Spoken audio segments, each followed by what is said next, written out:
afternoon, Shine Your Light family, and welcome to the most beautiful episode that I've been so much waiting for. It's very unique because we are talking to a man. We featured a man in this studio to come and talk about the issues that relates to men and how we somehow relate with, they relate with women, how we have misconceptions about men. The whole idea in this session is for women to be able to get to know men better. Oftenly, we talk about issues of abuse, we talk about marital problems, and oftenly it is women who talk. So we always hear women's side of the story, but we just felt that maybe it's now high time we ask a man. Okay, he's the one, the guest actually came up with this concept, that it's now high time we ask a man. So let me not take credit for it. Our guest today is Mr. Euman Thulani Nkuna. You can say hello to everybody. Well, hello everybody. Hello to you, Kurhula. Hello. No, it has been a while. We haven't spoken in a very, very long time. Yeah. Face to face, that is. How many years? Gosh. When was that email? The last. I should have checked the email, but I think the last time we spoke, wasn't it 2014, 2015? Yeah, I think so. Save for the Sunday school and sometime in, 2001? Yeah, no. Yeah. So I think the 2014-15 was very brief. Yeah, it was very brief, but yet fruitful. Yeah, no. So you say I forgot everything. Yeah, I'm saying it's fruitful because, really, the conversation we had stuck with me. Such that there came a day where I felt like, you once told me, that moment, go like, no, but there's this guy, you once told me this and that. And he even sent me a book on email. And I'm like, okay, let me go and find the book. And I found the book and I read it and I finished it, by the way. What was the book? The book was called The Richest Man in Babylon. Oh, so you were teaching me on finances, and I must declare I'm very bad with that. I'm very bad in terms of finances. I'm scared of money. I'm scared of accountability. I'm bad at what you're good at. Oh, okay. Because I think I told you that you struck me as somebody who has so much discipline. You've been like that since high school, man. I can only imagine a 13-year-old being disciplined. Did I even play? No, you were very disciplined. You were that guy that, as much as I was very playful, and you know that. Yeah. When one would see you, they start realigning. Hence, you were telling me the other day that I told you my dream back then. Yes. Oh, yeah. Let's go through that again. So you said to me, I still remember. I even remember where we were walking because I think you passed by my street, and I thought, okay, let's walk. Okay. So it was at the corner. There was this. Mine was a gravel road, and then there's a tar road at the back. Okay. So you would pass my home, and then you go join onto the paved road on the other side. Just at that T junction, you said to me, I want to be a famous musician. You said, the caption would be like young and talented. You said, I can't. You were not even 18 at the time. I was very young. I'm sure. Yeah, I can't wait for too long. Because if I wait, then I'll just be talented. My God, I can't remember. Did I say those things? No, yes, you did. And now I'm this old, and I've not done any of those things. No, but let me say something. Yeah. When we say that God is able to restore the years that you have lost. Mm-hmm. When I listened to your God is silent. Mm. So when I read that God is silent, I thought, okay, is this a question? Is God silent? Did she make a mistake or something? So I realized, oh no, it's not a mistake. God is silent. After listening to that. So and then I listened to you talk. Plus I gave this lady a lift. Mm-hmm. So I tell her I'm going to meet this lady. Mm-hmm. So she's like, So, because she didn't know who I was going to meet. Yeah. She's a strange woman. I just thought, let me give her a lift. Yeah. So I play the video, and then at the end of the video, she takes a deep breath, and then she says, "Yeah, I wanna nishure." Yeah, my marks fall. Oh man. Now let's save that. So she says, this lady, she just opens her mouth, and God starts speaking. My goodness. Let me say something. If we're gonna give it all to God, they say God is able to restore the years that were stolen by locusts. Is that it? Yeah. So now, I listen to you and I feel like, even a person who, you sometimes you sit there and you regret that when we talk on the phone, you say, I wish I knew this earlier. Yes. Oh, I wish I knew this earlier. You made me feel like that. Every time you spoke, you made me feel like I wish I had met you. Because you have, So I want to say that although we never engaged much in productive conversations earlier, or let me just say, although you never knew me earlier, and you never knew God earlier in the manner that you know him now, but listening to you talk, I feel like that restoration of the years that were lost has already happened. Wow. It's like he just came and he dropped all those years, all that you could have learned in those years. Wow. So God comes and drops it onto you in one day. I don't know how long that took you, but it was a quick download. Back in the day, we had computers, the Pentium 1 up to Pentium 4. Now we have the i7, and apparently there's an i9 that's somewhere in the shelves. i7. So I feel like the way God downloaded all of those years back into you, it is faster than anything we have seen. Wow. Because, dude, you speak content, you speak life. You do that. No. Okay, you're just encouraging me. After listening to you, I know what I got. I told you that day when I spoke to you that listening to you, I felt like I listened to like many of God's generals in one conversation. And I felt like that. There were so many people I could pinpoint and say, oh my goodness, this guy is making, like, I think it's one of the things I want us to talk about before we even delve deeper into things. When you were helping me with the issue that I told you I have, where I told you that I want to fit in all the time. So I somehow, I told you, in fact, I don't know if I went too deep into the story, that sometimes you're trying so hard to make something better out of your life, and then before you know it, people don't appreciate you, or they rather victimize you for trying, and then you end up every time trying to be apologetic, trying to downplay yourself. And you came and gave me the solutions to that. What did I say? You need to remember what you said, so that I don't speak a lot, so that you're the one who's speaking. But you said a mouthful, and I'm telling you, even yesterday I was thinking about it again, like, wow, this is what he said, and I'm gonna try harder to exercise that. So you need to tell us about that before we delve into the whole male, female, whatever. Yeah. There's a problem in downplaying yourself. It's not a glorified thing to do. It's not an honorable thing to do. God has put you there because he wants you there. It couldn't, you see, an accident would be when you're up there and you find yourself down there. Yeah. But when you're down there and you find yourself up there, that cannot be an accident. There's no gravity that goes upwards. Hey. You see? So for you to be where you are, it must have been the hand of God. Wow. So now for you to now come and say, gosh, I told you about an eagle that's flying up there. Yeah. And then those little beds that you could hide it with, like, by just folding your fist like that. Yeah. Now you imagine an eagle looking down at those beds and saying, wow, I so wish to be down there. Because the eagle's lonely. You think so? That doesn't sound like loneliness to me. That's glory. That's glory. Let me give you an example. Imagine you and I were just ordinary people. Now in this complex, there's like maybe 3,000 people. Yeah. Say maybe we've got whatever number of families, 3,000 people, and there's 3 rich guys. Yeah. Do you think they are lonely walking in and out of here? No, I doubt that. They have enough entertainment. They have Save the entertainment. The fact that you are the it. No, that's good enough. That's as satisfactory as it gets. So now, for you to be up there where you are, and you look at people down there and you say, I so wish to drop my standard. I so wish to lower myself. I think it's, I don't know. Before God, I would call it blasphemy. It's very close to that.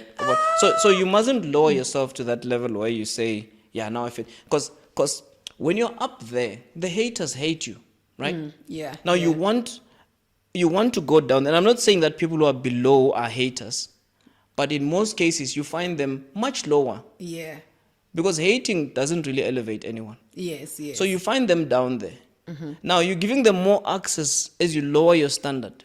Because you want to become a part of them. Yeah, you want to become part of that. Now you even change your personality. You become this lady walk from Mafsiku. You become this lady who drinks at random. You become this lady who hangs around in all these places that she shouldn't be hanging around. For what purpose? Fitting in. Yeah. And you know what these people do? You have brought yourself closer to them so that they can hate you. You know, I hate you from near this yeah. time. So if I hate somebody but he's up there, it doesn't harm him. But if I hate him and he's here, I could very well stab him.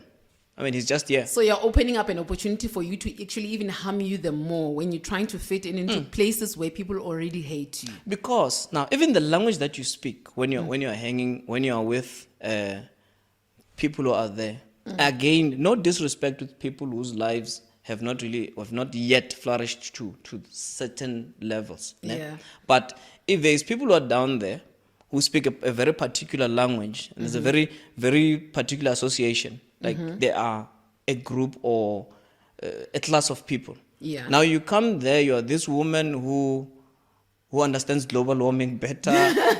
you know what I mean? Yeah. And someone says, hey, you won't believe it's winter.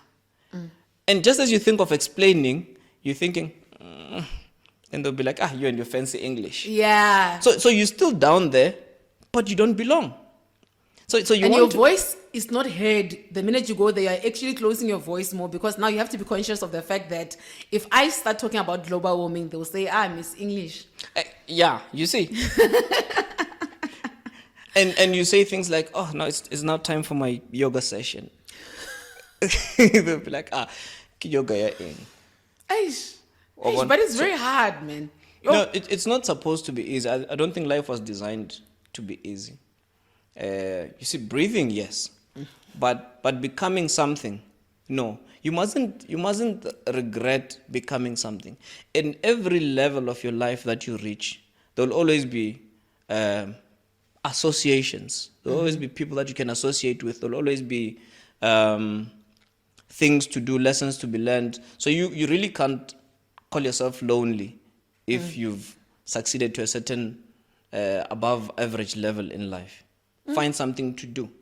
Like I said to you the other time that, and I gave you an example in about engineering. Yeah. I say the engineering process, it's so straightforward, the hierarchy.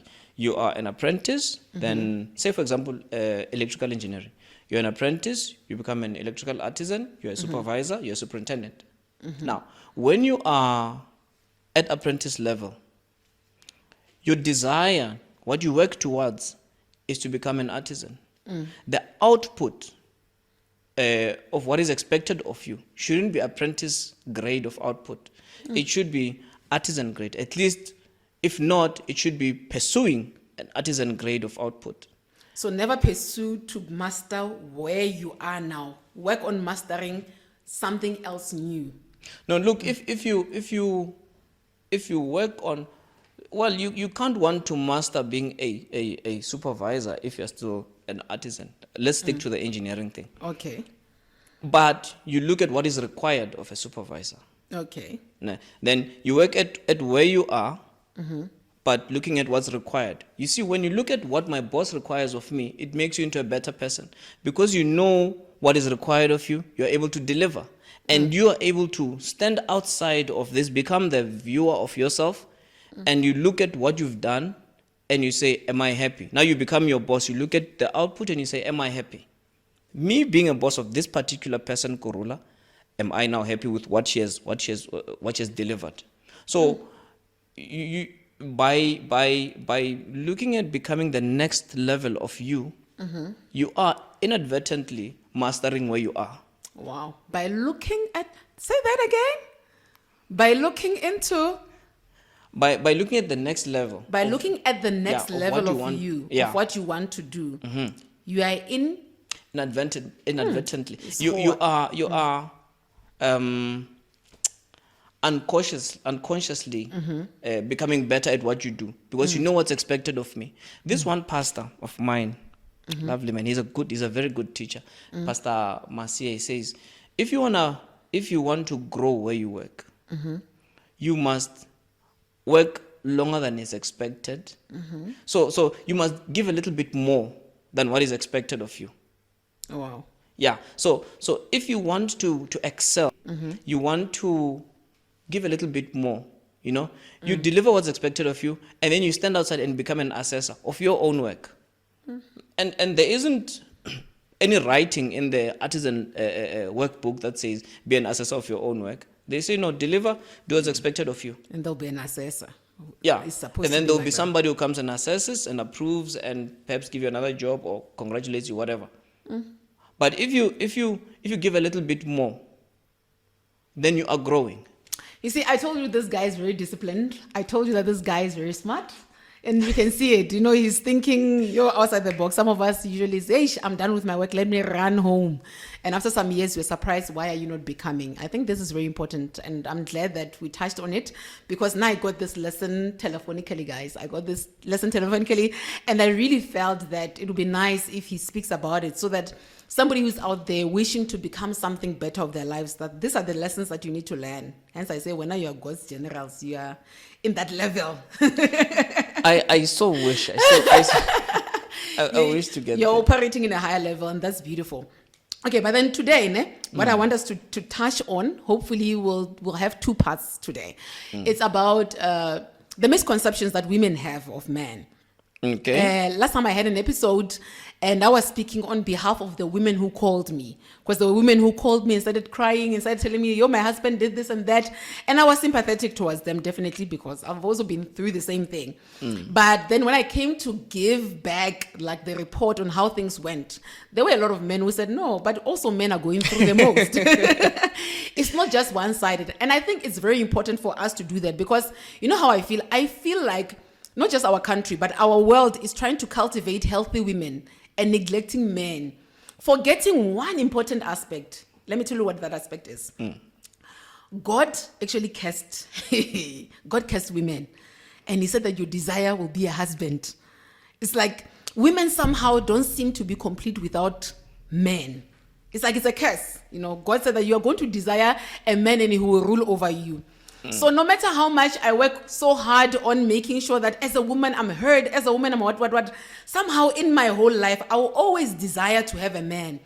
And if we have not worked hard on building up men, their self-esteem, their issues, I'll be a healthy person living with an unhealthy whatever. So there will always be disaster. I'm not saying men are unhealthy, but all I'm saying, I feel like we have developed so many women's rights.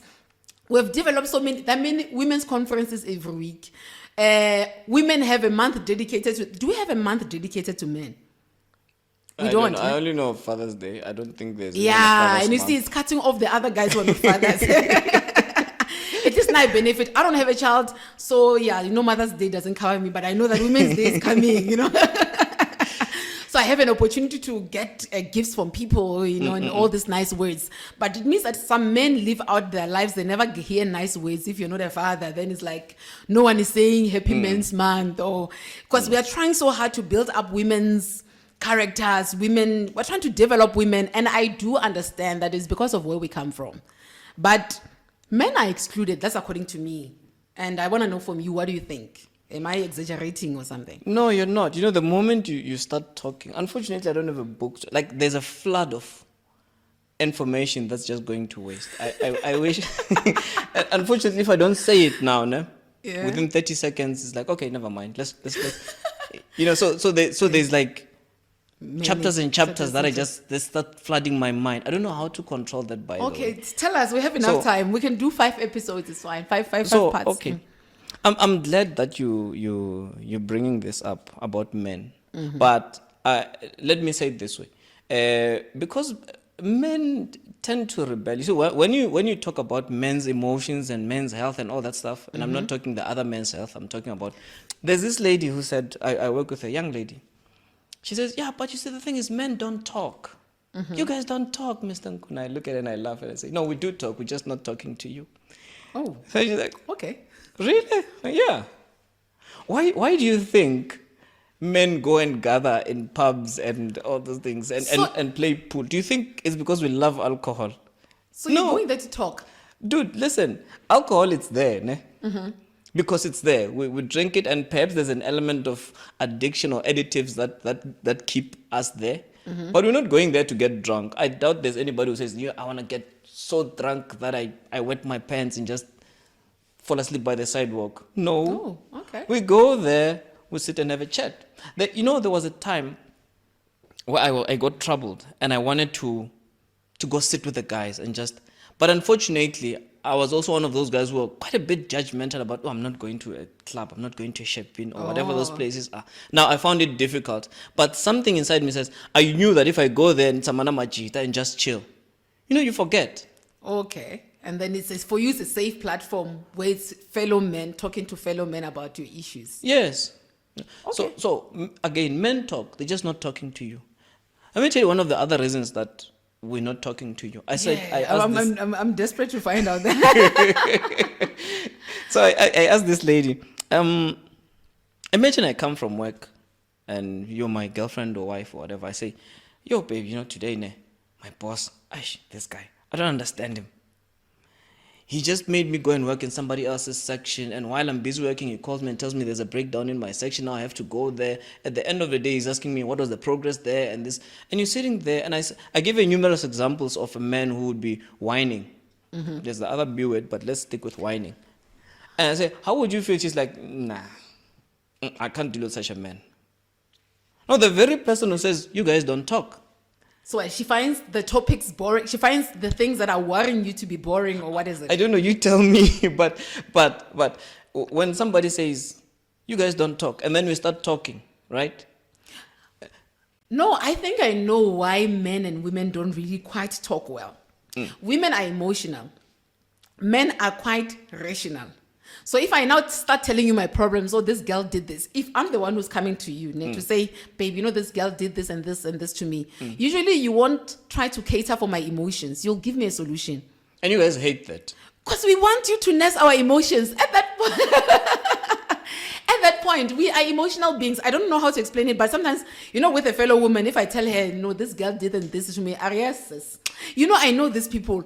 What's up, it reminds me of Mangman. So somehow it helps me to vent even more instead of me getting the right solution. So I think maybe it could be one of those. There are some men who have mastered the art of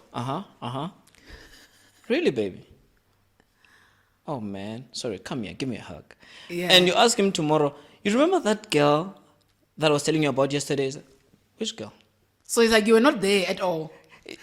Because we see that in everything you said in the past hour, the only thing that you really said was, she passed by my desk and didn't greet me. So and it took you an hour. So if you say to me that, remember that girl who didn't greet me yesterday, I'll be like, yeah. Okay, you guys are boring. Okay, yeah, no, I know we're boring. No wonder we don't. There's no much talk and all this. So what happens now in relationships like that? Do you think it now has develops a hate, whatever, from another party, feeling you're not emotionally available for me? And that's what we usually talk about, emotional availability. I've seen that when I talk to the producer of the show, sometimes I just send him a text to say, I'm stressed, and I just say, it's fine. And I wanted him to say, oh, don't worry. I wanted him in this age that we're living in, and men, we're starting to see the disconnect. Yeah. And we're really trying, to come to you guys and be like, oh, don't worry, it will be fine. What's happening? What's wrong, baby? But we were not raised like that. We were raised to be, and the state that we are in, it's a state, I want to say it's a state of maybe compromise, because it's not really who we are to nurse emotions to that level of, just falling asleep in somebody's arms just because you told him your what is that? The heel of your shoe broke. So we don't really connect very well with that. But like I say, we really try. But it's not. But is this something that is inherent inside of you, born like that, or is it something that was brought to you as a culture? I don't know what you guys do, everything. Is it something that maybe was taught, maybe from your great grandparents, that don't talk to women, be strict, be whatever, until it became a part of you, but not necessarily that it is God given to be like that? I think we're just different, perhaps by design. I wouldn't say we were taught, but men, like you said, men are logical. Men want solutions. Men want progress in things, and we feel misunderstood. Okay. We want to talk, and you hear what I'm saying, and we implement. We're not always right. No, we're not. We're not always the ones who make the best decisions. We need to sit and have conversations and decide together. But I can tell you that from a man's perspective, we want what is best for our families. We live for you guys. You do.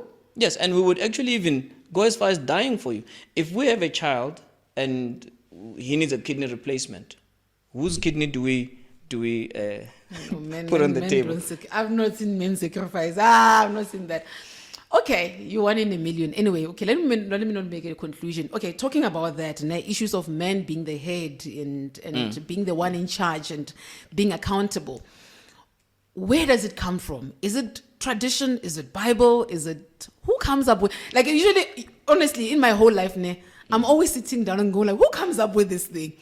You as a man, the reason we call you a father is because you are the source. You are born into this thing. You are born into being a slave for your family. It is your shoulders that are designed to carry this family. It is you who are designed to, policy companies, they say 50,000 rands so that when you die, your wife and children this, your wife and children that. So they say, so is there something you women are not telling us? But it's not about what, it's got nothing to do with women. It's more to do with what is expected. Yeah, I mean, having done a survey, you realize men usually die fast because they're reckless. And yeah, well, sports cars, quad bikes, Yeah. bungee jumping. Yeah, it's men stuff. We are reckless, but we know who carries the ultimate responsibility of the family. Yeah. It's the man. Is the man. It's the man who must sacrifice, even if he ends. And I thank God that men, for some reason, society has decided to give men more money, in salaries and in their sports and everything else. Yeah. Because I think we realize that this guy has a lot that he needs to do for his family. So let's pay him a bit more, It's purported that way. It's purported that. Because if you go to maintenance court, also it's another story. Yeah, no. There's just so many drama. I just feel like there's so much drama happening, such that you can't really say men are this or women are this. You just have to always be in the middle of it all because a lot of things are happening at a goal. Have you realized that since, as far as we can remember about the world and perhaps our ancestors and everything in between, right? And you guys, we moved from wearing the sheep and goat skin to now skinny jeans and all that. But if you check, a man has been relatively constant. A man doesn't fluctuate with the times and fashion and everything. A man, if you want to know what a man is, Look at if you have a child, for those women who have children, they will tell you, who could have taught a 1-year-old or 2-year-old such that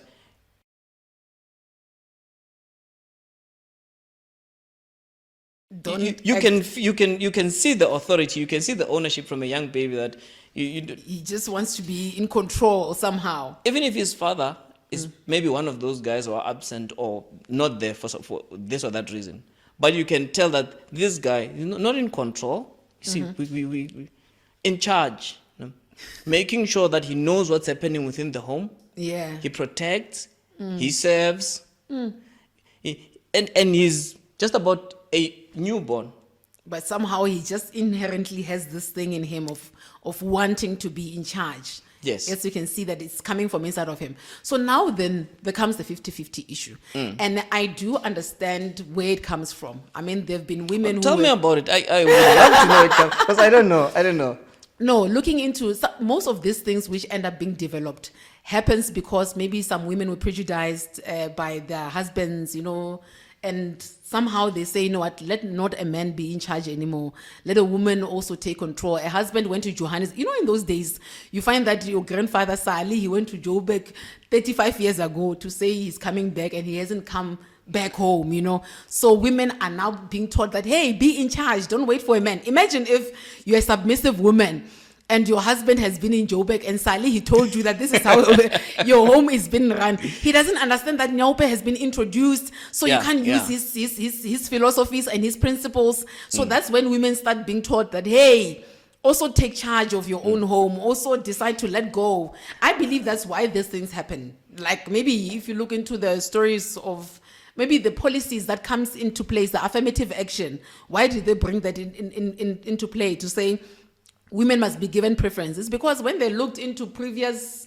history, they realized that women were not given preference. Yes, of course, on the basis of maybe our stature sometimes, to say you can't work a certain kind of way. Like in your minds, I'm sure before it used to be men and women were put aside to say these ones are taking care of children, so they have no time.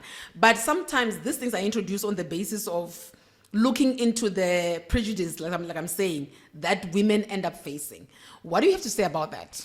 Again, let me continue with what I was saying about a man remaining constant in who he is and true to who he is over the years, over the generations. What has happened with women? You said women moved from wearing skirts and dresses and dungarees, and then they wear, you know, short skirts. No, the ball bottom, you know, baby, and then. Now women wear trousers. Next thing, women wear mini skirts. Now women, these are just example. Yeah. The dress code. Yeah. Not to mention what women have been doing in their families. Now, the way they have moved levels within the families of charge and control and whatever. Yeah. It's also perhaps maybe equivalent to the constant change of your flexibility towards change, you know. You guys are very much, if they want to introduce a new thing to society, they do it through women. If they want to introduce a new fashion trend, it's through women. New hairstyles, through women. You guys are mbalamaduku kala. So now what I'm saying is that women have over the years evolved and evolved and evolved, and I don't want to say fluctuated, but a lot of what has happened that pushes men out of their position is women. They're very unstable. And we want men who are firm to say no. But now, these are unstable women who want this policy, that policy in their homes. We want to be able to wear pants. We want to be able to wear miniskirts. So what? You know, it's my legs. The whole lot, ne? Okay. Now it got to a point where it reached Parliament and to the people who set constitutions and the rules and policies. And they said, "Yeah, man. Why is there this inequality?" It's not inequality. If a man was put by God to be in charge of a family, let the man take charge of the family. You know. But now somebody sits there and be like, no, if he can do it, so can I. So you feel women are constantly under pressure to change. It's not revolution. Okay. For me, I look at it in this way. I don't know. Okay, fine. For example, maybe from the Bible perspective, there'll be rules that are placed there for women. Like Apostle Paul will say, women should wear to cover their heads. They should cover their heads. Yes, so it's like they wear in a certain way. And then he even gave instructions that don't follow too much of apparels, and there's the scripture where he talks about stuff like that. Yeah. Jewelry. But if you look into it, then it's a man who's talking, who's actually giving women instructions. We need to read into the stories and read into what was happening at the time. Yes. Who was he sending the messages to? What were the problems that he was trying to address? Okay. Was one. Yeah. So it's very important. I would like that we put that one for maybe another date when we're having tea. So we shouldn't talk about it. But I get not so much that we shouldn't talk about it. What I want to delve into, not necessarily trying to authenticate or kind of put down whatever. Yeah. But what I wanted to say is that, don't you feel that women sometimes are responding when they say we don't want this, we want to this? They were responding to what a man has put as a stamp to say you cannot do this or you cannot do that. So that fluctuation, I'm trying to address that fluctuation you're talking about. Or couldn't it be that the fluctuation is happening because a man was in charge? I mean, if we look into it again, in those days, women were not made to be leaders. They were not even supposed to speak in church. They were supposed to go and ask their husband. So they knew God from the husband's perspective. That's my understanding in a way. That go and ask your husband at home, don't talk in church. So we can't even agree with one another as women. All of us have to go and ask our husbands. So maybe that change always comes, the driving change for women to now say, we don't want to wear trousers because, okay, we were told like this and we feel it's unfair. And that's where we start to fluctuate and stuff like that. I think there's always an element of rebellion, perhaps in everyone. Yes, and yes. To law or rule of law. Yeah. And this is what may have led to women wanting to also have a say, women wanting to say, no, why can't I do this? Why can't I do that? Yeah. I'm not here to talk bad about women. Yeah, no, of course. No, I but don't know that. If I were to choose how we go about living our lives, I would say let's go back to the good old formulas. A man is a provider, a man is a head, a man is the one who accounts for what happens at home. Okay. Yes, you will have irresponsible men. There'll always be that one rotten tomato in the pack. There's nothing I can say about that. But just because there's one or two doesn't mean we should throw away the whole pack and cover the apples the tomatoes individually. We just have to deal with whatever the rotten elements are. But the structure of things, I would be happy. Yeah. If a woman makes more money, doesn't mean she gets to make big decisions alone in the house. Okay, so when your take is that a man should still be in authority of what should we do in this house? This is where I want us to live. This is where I want. Or would you prefer that, okay, let's talk about... No, let's talk about it. Let's talk about it. But at the end of the day, if you can't reach a solution, let mine stand. That is why we have got elders in the families, in the communities. Okay. Yeah, we're still young, you and I, so we don't know all these problems that will pop up in our lives or in relationships and in marriages. So we won't always know problem later about the elders or later the man must decide or this and that. But if we sit and have a conversation, I think every conversation should tell you that, okay, Papa, you decide. This is how it should. What do you think is best? A man, for a man to do more, give him credit. Wow. For a man, if you want more productivity out of a person, you allow him to take his place. You give him credit for all the good that he does, and he will only desire to do more. I think what you are saying to me, indirectly, you're also saying to me that as a woman, choose somebody that you believe in to start with, so that you can be able to listen, giving them more credit. Some of us, I feel like sometimes maybe women choose guys that they don't even believe in. And then why do you guys do that? And then, because our decisions for taking a guy sometimes is just a collective women. In the saloon, people are telling, no, don't say yes to that guy. if you're making such critical decisions without thinking, what about the smaller decisions? Do you really think you don't need a man? No, but men sometimes also choose a woman based on her bums. Like she has big bums. Yeah, no, bums are important. So, no, you see. I know so many people who choose some women. Like, I'm wondering, but this guy, he went to school. Couldn't you think better? So I think that all of us, for me, it's not men, it's not women. It's just we're just crazy people out there and making choices based on some mad whatever. So, but then okay, fine. So your take is that a man is the head of the family.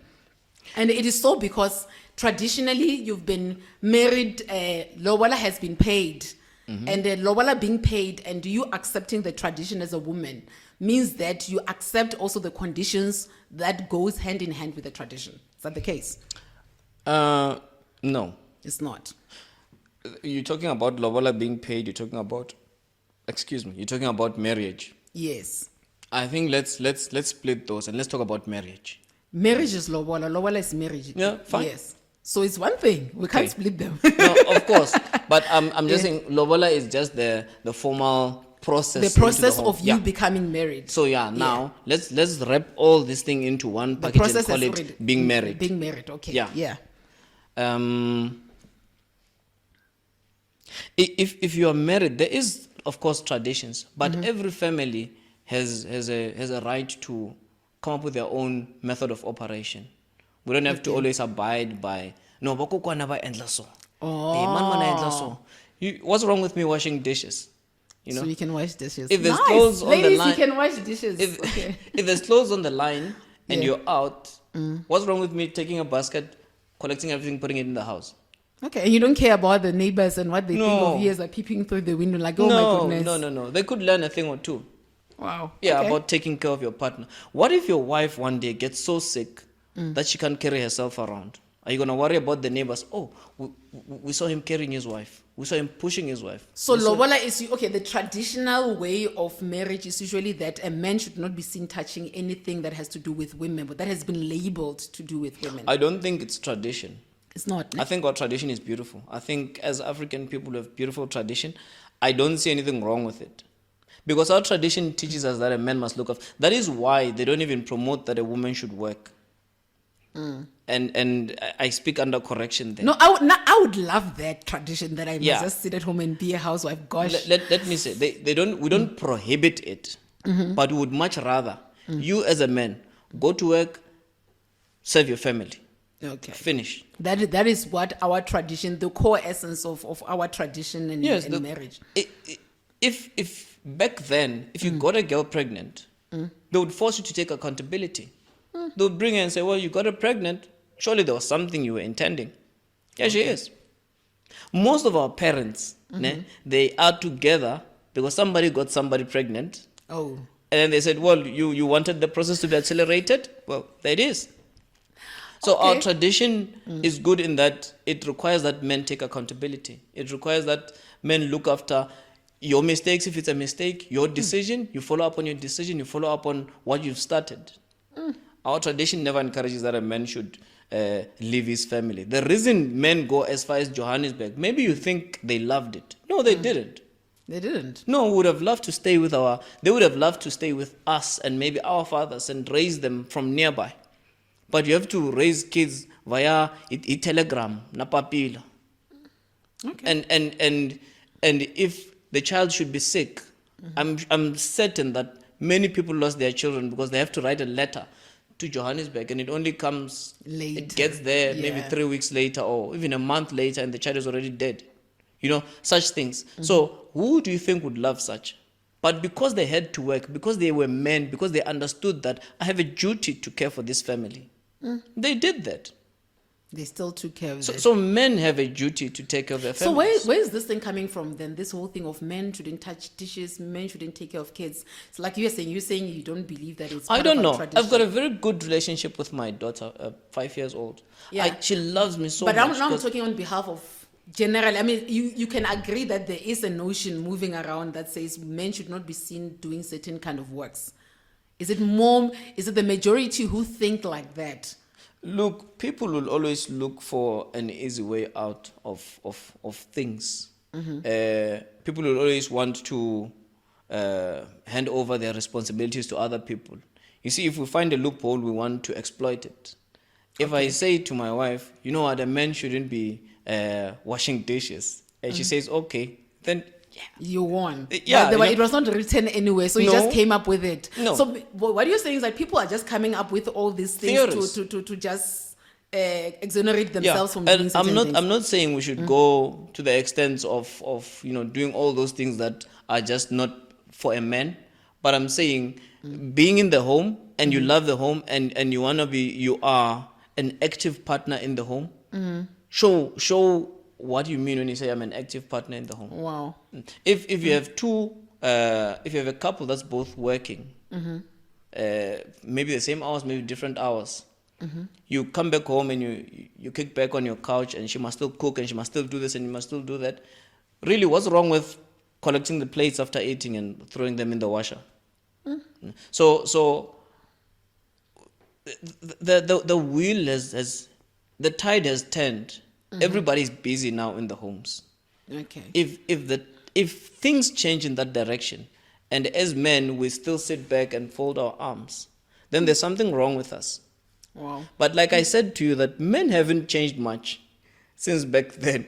Because what is engraved in us is I go to work, the woman looks after the home. But although the wheel is turned, now women also go to work, men are still... Oh, it's like they're not adding anything whilst... Oh, yeah. Yeah, we don't revolve, we don't change with time.